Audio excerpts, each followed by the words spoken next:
La ceremonia. Estaba lejos de casa y el hechizo del mar oriental me arropaba. Al crepúsculo, lo oí golpeteando contra las rocas y supe que se hallaba junto a la colina donde los retorcidos sauces se perfilaban contra el cielo límpido y las primeras estrellas del anochecer, porque mis padres me habían instado a ir a la vieja ciudad de más allá. Me abrí paso a través de la nieve, profunda y reciente, por la carretera que se remontaba solitaria hacia donde Aldebarán centelleaba entre los árboles, hacia la antiquísima ciudad que nunca había visto, salvo en mis sueños. Era el tiempo invernal, ese que los hombres llaman Navidad, aunque saben en su fuero interno que es más viejo que Belén y Babilonia, más viejo que Nemfi y que la humanidad. Era el tiempo invernal y había llegado al fin a la antigua ciudad marítima donde mi gente había vivido y llevado a cabo la ceremonia antaño, cuando estaba prohibido, el lugar al que también había enviado a sus hijos para celebrar la ceremonia cada siglo, de forma que el recuerdo de secretos primordiales no se perdería. La mía era una gente antigua, ya era vieja cuando se pobló esta tierra, hace 3 siglos, y eran extranjeros, ya que habían llegado como un pueblo oscuro y furtivo, procedentes de opiáceos jardines sureños de orquídeas, y hablaban otro idioma antes de aprender de los pescadores de ojos azules. Ahora estaban dispersos y compartían únicamente ritos de misterios que ningún ser viviente puede entender. Yo era el único que había vuelto esa noche a la vieja ciudad pesquera, tal y como manda la tradición, ya que solo el pobre y el solitario recuerdan.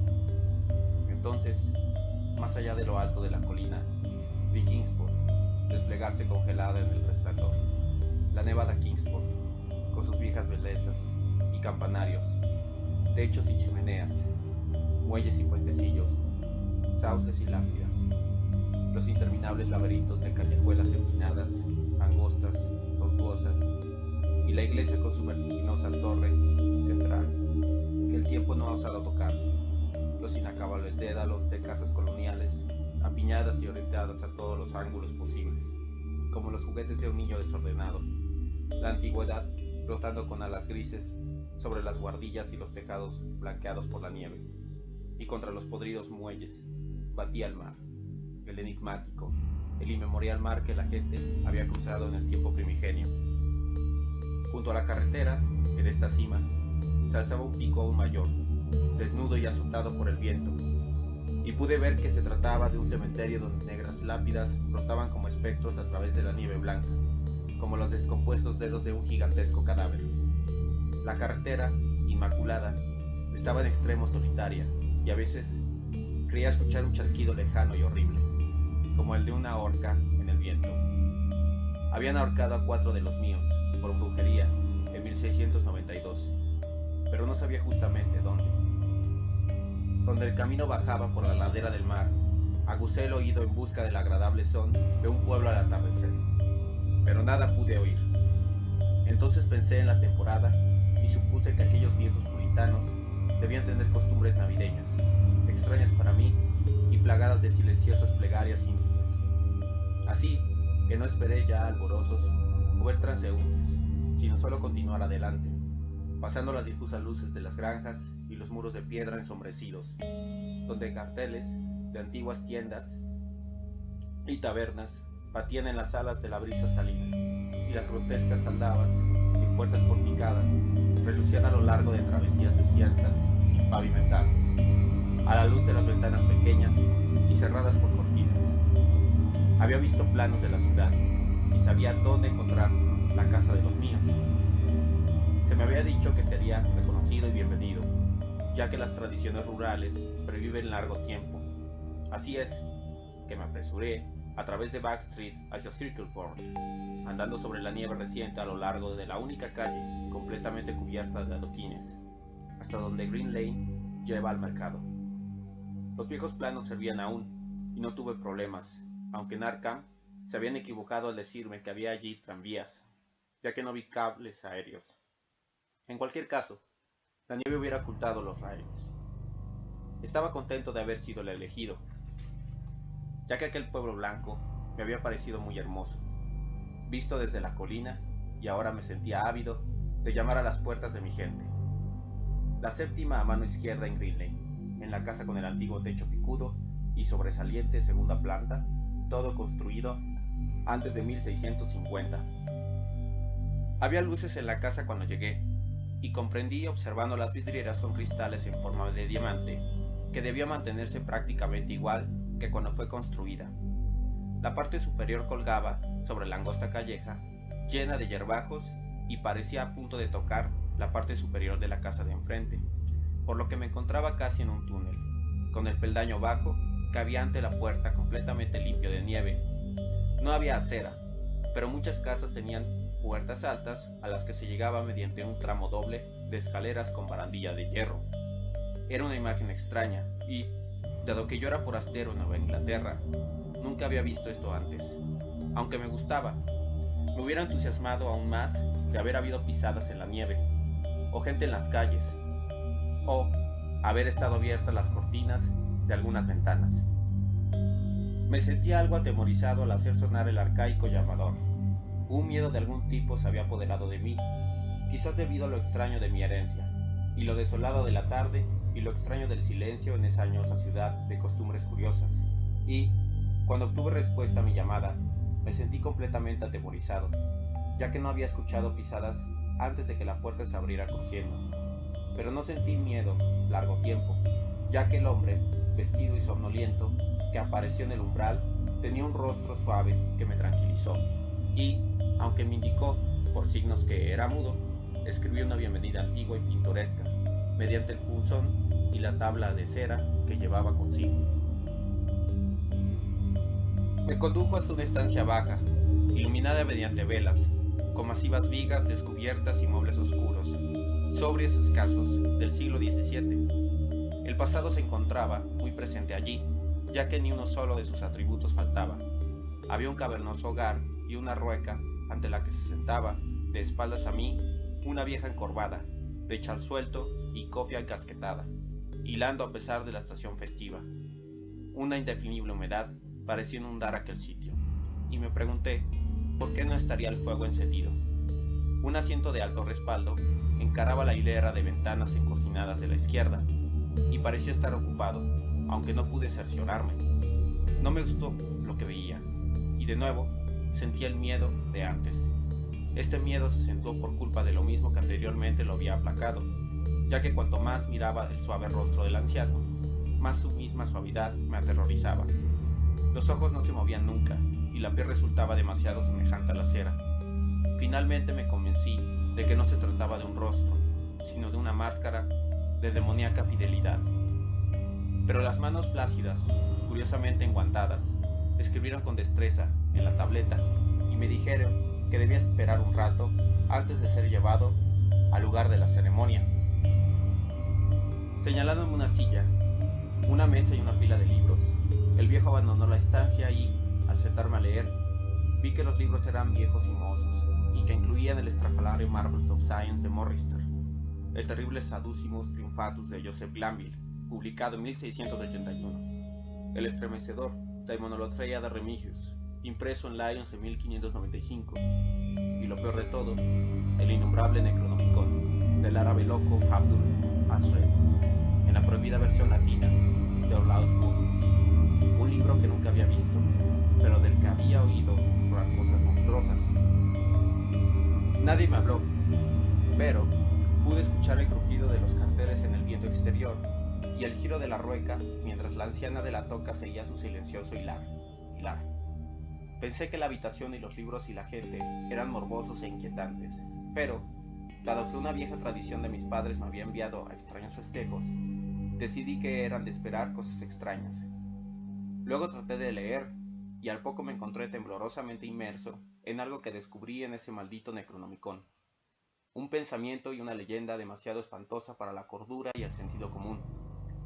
Pero sentí un ramalazo de desagrado cuando creí oír cómo se cerraba una de las ventanas frente al asiento, como si hubiera sido furtivamente abierta. Pareció seguirle un chirrido que no era el de la rueca de la anciana. No estoy muy seguro, porque la vieja estaba hilando duro, y el añoso reloj dio entonces la hora. Después de eso, ya no tuve la sensación de que había alguien sentado en el asiento, y me encontraba leyendo de una forma intensa y estremecida cuando regresó el anciano, calzado y vestido con antiguos y holgados ropajes, y se sentó en ese mismo sillón, de forma que ya no pude verlo. Yo aguardaba ciertamente nervioso, y el blasfemo libro que sostenía entre las manos no hacía sino aumentar mis dudas. Al sonar las 11, no obstante, el anciano se incorporó, abrió un gran arcón tallado que había en una esquina y sacó 2 mantos con capucha. Él se puso uno y el otro se lo ciñó a la vieja, que había cesado en su monótono hilar. Entonces fueron ambos hacia la puerta exterior, la mujer arrastrando una cojera y el anciano, tras coger el mismísimo libro que yo había estado leyendo, me hizo señas mientras echaba la capucha sobre su impasible faz o máscara. Salimos a la red callejera, tortuosa y oscura, de esa ciudad increíblemente antigua. Salimos mientras las luces de las ventanas cubiertas por cortinas iban apagándose una tras otra, y Sirio observaba la multitud de figuras cubiertas con manto y capucha que brotaban silenciosamente de cada portal, formando monstruosas procesiones a lo largo de las calles, pasando entre los batientes letreros y las antediluvianas guardillas, los tejados de paja y las ventanas con vidrios en forma de diamante, serpenteando a través de empinadas travesías en las que las ruinosas casas se solpaban y decaían unidas, deslizándose a través de patios abiertos y camposantos en los que los faroles, al balancearse, dibujaban terribles y enloquecidas constelaciones. Inmerso en esa silenciosa muchedumbre, yo seguía a mi guía mudo, oprimido por cos que parecían preternaturalmente blandos y por pechos y estómagos anormalmente fofos, pero sin ver nunca un rostro ni escuchar una palabra. Arriba, en lo alto las columnas fantasmagóricas se deslizaban ascendiendo, y vi que todos los peregrinos convergían como si fluyesen sobre una especie de centro de enloquecidos pasajes, en lo alto de una elevada colina. En el centro de la ciudad, allí donde se levantaba una gran iglesia blanca. La había divisado desde lo alto del camino, cuando me detuve a contemplar Kingsport, recién anochecido, y me había hecho estremecer porque, en un instante, pareció como si Aldebarán se balancease sobre el espectral capitel. Había un espacio abierto en torno a la iglesia. En parte se trataba de un camposanto con postes espectrales, y en parte de un patio, pavimentado a medias, batido por el viento, desprovisto de nieve y alineado con las insalubremente arcaicas casas de techos picudos y aleros sobresalientes. Los fuegos fatuos danzaban sobre las tumbas, revelando espantables imágenes, aunque sin arrojar sombras. Pasado el cementerio, donde no había ya casas, pude observar, por encima de la colina, y ver el centelleo de las estrellas sobre el puerto, aunque la ciudad resultaba invisible en la oscuridad. Solo de vez en cuando, algún farol se sacudía espantosamente a lo largo de los albergantes pasadizos, portado por alguien que se apuraba en alcanzar a la multitud que ahora fluía silenciosamente hacia el interior de la iglesia. Esperé a que el gentío se introdujese en el portal negro, y aún a que los rezagados le siguiesen. El viejo estaba tirando de mi manga, pero yo había decidido ser el último.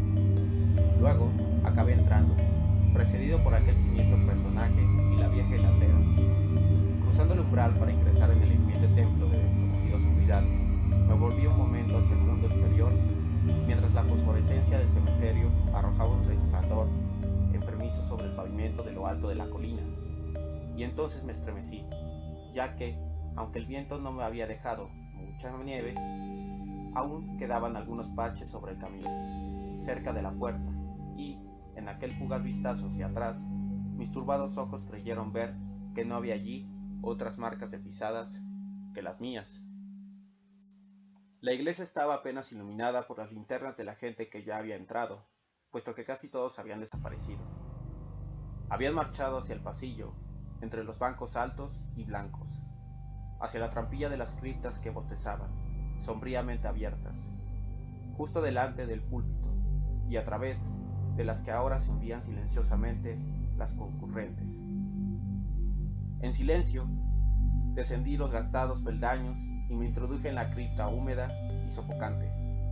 La cola de la sinuosa línea de peregrinos nocturnos parecía extremadamente espantosa, y verlos serpentear a lo largo de una venerable tumba los hacía aún más horribles. Entonces me di cuenta de que en el suelo de la tumba había una abertura por la que entraba el gentío, y en un instante nos encontramos descendiendo por una escalera de piedra toscamente tallada, una escalera de caracol angosta, húmeda, y dotada de un peculiar olor, que descendía sin fin por las entrañas de la colina, a través de monótonos muros de resumantes rocas y mortero desmigajado. Fue un descenso silencioso y estremecedor, y, tras un horrible intervalo, observé que los muros y peldaños iban pareciendo naturales, como abiertos en la roca viva. Lo que más me preocupaba era que la multitud de pozos no arrancaba sonidos ni despertaba ecos. Tras más eones de bajada, vi algunos pasajes laterales o madrigueras que llevaban desde ignotos nichos de oscuridad a estos pozos de misterio nocturno. Pronto se hicieron excesivamente numerosos, como impías catacumbas de indescriptible amenaza, y su punzante hedor de putrefacción se volvió poco menos que insufrible. Era consciente de que debíamos de haber pasado bajo la montaña y bajo la tierra del propio Kingsport, y me estremecí ante la idea de que una ciudad pudiera ser tan antigua y estar tan carcomida por tanta maldad subterránea. Entonces vi el horripilante resplandor de una luz lívida y escuché el insidioso batir de aguas oscuras. Me estremecí de nuevo, ya que no me gustaban las cosas que había presenciado esa noche, y deseé con amargura que ningún antepasado me hubiera impuesto la asistencia a este rito primigenio. Mientras los escalones y el pasaje iban ensanchándose, oí otro sonido, el zumbido débil y burlón de una flauta febril, y de repente se mostró ante mis ojos una visión ilimitada de un mundo interior, una orilla inmensa y fungosa, iluminada por una tambaleante columna de enfermiza llama verde, bañada por un ancho río aceitoso que brotaba desde abismos espantosos e insondables para desembocar en las más negras cimas del inmemorial océano. Desfallecido y jadeante, observé aquel limpio Erebus de titánicos hongos, fuego leproso y aguas fangosas, y vi cómo la encapotada muchedumbre formaba un semicírculo en torno al ardiente pilar. Era el rito del invierno, más viejo que el hombre y condenado a sobrevivirle, el primitivo rito del solsticio y la promesa de una primavera al final de las nieves, el rito del fuego y el florecer, la luz y la música. Y en esa gruta estigia vi cómo celebraban y adoraban al enfermizo pilar de fuego, y cómo lanzaban puñados de la viscosa vegetación que relucía verde en el frío resplandor. Todo esto vi, así como algo amorfamente achaparrado que se mantenía lejos de la luz, tocando ruidosamente la flauta, y mientras aquel ser tocaba, creía escuchar un nocivo y amortiguado son de flautas en la fétida oscuridad impenetrable. Pero lo que más me espantaba era la columna llameante, brotando volcánicamente desde honduras inmensas e inconcebibles, sin arrojar las sombras que producen las llamas saludables, tiñendo las piedras salitrosas con un asqueroso y virulento color verdoso, ya que aquella furiosa combustión no desprendía calor alguno, sino solo frío de la muerte y la corrupción. El hombre que me había guiado torció en esos momentos hacia un punto situado justamente al lado de la odiosa llama y realizó movimientos ceremoniales, destinados al semicírculo de enfrente. En ciertos puntos del ritual, ellos ejecutaban rastreras genuflexiones, sobre todo cuando él alzó sobre su cabeza ese horrendo necronomicon que había llevado consigo, y yo realicé los mismos gestos, porque había sido enviado a esta ceremonia según las instrucciones de mis antepasados. Entonces el viejo hizo una seña al flautista, entrevistó en la oscuridad, y este cambió su débil melodía por un son, apenas más audible, en otro tono, desvelando un horror impensable e inesperado. Fue en este horror en el que yo casi me hundía en la tierra cubierta de líquenes, atravesado por un miedo que no era de este mundo, ni de ningún otro, sino más bien de los enloquecidos espacios que se abren entre las estrellas. Saliendo de la inimaginable oscuridad que acechaba más allá del gangrenoso resplandor de esa llama fría, llegados de las tartares inmensidades por las que fluía extrañamente aquel río aceitoso, desconocido e insospechado, llegaba aleteando rítmicamente una horda de mansos seres alados, domesticados e híbridos, que ningún ojo normal podría entender, ni ninguna mente sana recordar plenamente. No eran totalmente cuervos ni topos, ni halcones, ni hormigas, ni vampiros, ni cadáveres putrefactos. pero había en ellos algo que no puedo ni debo recordar. Medio saltaban cojamente con sus pies palmeados, y medio volaban con sus alas membranosas, y cuando llegaron hasta la muchedumbre de los celebrantes, las figuras encapotadas los atraparon y montaron en sillas, yéndose uno tras otro a lo largo de ese río oscurecido, rumbo a fosos y pasadizos de pánico, en donde fuentes venenosas alimentaban a espantosas e ignotas catacumbas. La vieja hilandera se había ido con la multitud, y solo el viejo seguía allí, porque yo había rehusado montar cuando me indujo a coger uno de los animales y cabalgarlo como el resto, y, mientras me tambaleaba, vi que el amorfo flautista había desaparecido, pero que dos de las bestias aguardaban pacientemente. Mientras yo reculaba, el viejo echó mano de su tableta y punzón, escribiendo acto seguido que él era el verdadero delegado de aquellos de mis antepasados que habían encontrado el rito invernal en aquel antiguo paraje, que estaba escrito que yo habría de regresar allí, y que los más arcanos de los misterios estaban aún por tener lugar. Todo esto puso por escrito con su mano, increíblemente anciana, y, viendo que yo aún dudaba, sacó de debajo de su amplia vestimenta un anillo de sello y un reloj, ambos ostentando las armas de mi familia, a modo de prueba de lo que decía. Pero era una prueba espantosa, ya que yo sabía por antiguos documentos que el reloj había sido enterrado con el bisabuelo de mi tatarabuelo en 1698. Entonces el viejo se quitó la capucha, señalándome el aire de familia de su rostro, pero solo consiguió hacerme estremecer, ya que yo estaba convencido de que tal rostro no era sino una diabólica máscara de cera. Los torpes animales viajaban ahora inquietos sobre los líquenes, y vi que el viejo estaba a punto de perder la paciencia. Cuando uno de los seres comenzó a agitarse y a retroceder, él se volvió con rapidez, intentando detenerlo, y lo brusco del movimiento descolocó la máscara de cera que cubría lo que debiera haber sido su cabeza. Y entonces, ya que aquel engendro de pesadilla bloqueaba la huida por la escalera de piedra, me arrojé al aceitoso río subterráneo que fluía rumbo a las cuevas del mar, lanzándome a aquel pútrido zumo, fruto de los horrores más íntimos de la tierra, antes de que lo enloquecido de mis gritos pudiera traer contra mí a las cadavéricas legiones que pudieran albergarse en esos apestados abismos. En el hospital me aseguraron que me habían encontrado casi congelado al amanecer, en el puerto de Kingsport, aferrado al madero flotante que había sido mi salvación. También me dijeron que debía haber tomado el desvío equivocado en la carretera de la colina la noche antes, y que seguramente había caído por los acantilados de Orange Point, algo que dedujeron de las pisadas encontradas en la nieve. No había nada que yo pudiera contarles, ya que todo era erróneo. Todo era erróneo, con aquella ancha ventana que me mostraba un mar de tejados en el que solo uno de cada 5 era antiguo, y el ruido de tranvías y motores en las calles de abajo. Insistieron que aquello era Kingsport, y yo no pude refutarlos. Cuando me sumí en el delirio al saber que el hospital se encontraba cerca del viejo camposanto de Central Hill, me mandaron al hospital de St. Mary en Arkham, donde me brindaron los mejores cuidados.